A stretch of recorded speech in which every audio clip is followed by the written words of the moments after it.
สิพาทุกคนมาเบิ่งกอกโบราณที่เขาใส่โยกน้ำเนาะเวลาคนบ่มีไฟฟ้ากะสิใส่กอกไอ้ละอิ่วเอาโยกเอาโยกเบิ่งดำเฮาเร็วโซ่ FC ให้เบิ่งเอาโซ่ FC เบิ่งนี่เสียรับเขาไปจัดแล้วพี่น้องนี่จะออกหน้าแบบนี้เนาะจะใช้ไฟนี่อู้เย็นเย็นพี่น้องเย็นเป็นเย็นด้วย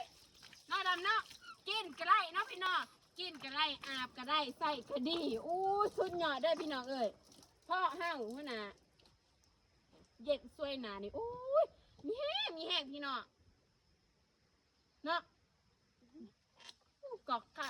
ใส่มือข้างเดียวก็ออกแล้วพี่น้องเนาะทันสมัยดิโบราณโยกน้ำโยกอ้าวพี่น้องขึ้นมาแต่บอบาลานผุนพญานาคคือสิเป็นวนๆนั่นล่ะคือเพราะว่าเอาน้ำเพิ่นออกก็เลยว่าฮะไปเนาะก็สิมีทำนี่เนาะพี่น้องเนาะก็ฝากกดไลค์กดแชร์เด้อฝากกดติดตามเฮา2 คนเนี่ยเพราะว่าเฮ็ดคลิปย่ำไหนบ่ดันคลิปจักเถื่อเบิดแห้งนะเบิดแห้งสิเห็นคลิปนะเต็มเลยเหนียวของแม่ออกบักดำมุดเขาหูมันบักเสียดำเลยบักพานพากันไปขึ้นต้นนะไอ้นั่นบักขอกิน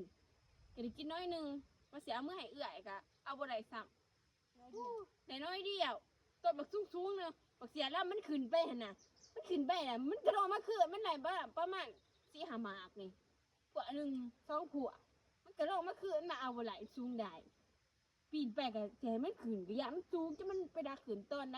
มันขึ้นไปแล้วก็ขึ้นไปขึ้นมาว่าได้น้อยเดียวนึงลงมาสั่งว่าไม่ขี้หน้าตอมได้จักสิเอาอากาศก็เย็นหยอกอีกเฮา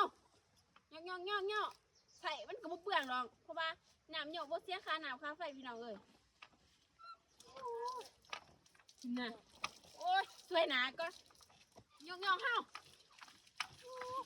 กินก็ได้เบิ่งสิกินให้เบิ่งนึกก่อน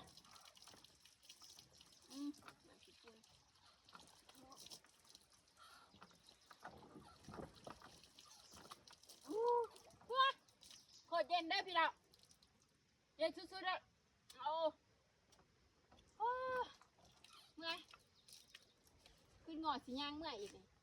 ยังกับไก่อยู่ว่าสัตว์ขึ้นเนาะจังเลยเนาะในนี้ก็เนาะเอาโทรศัพท์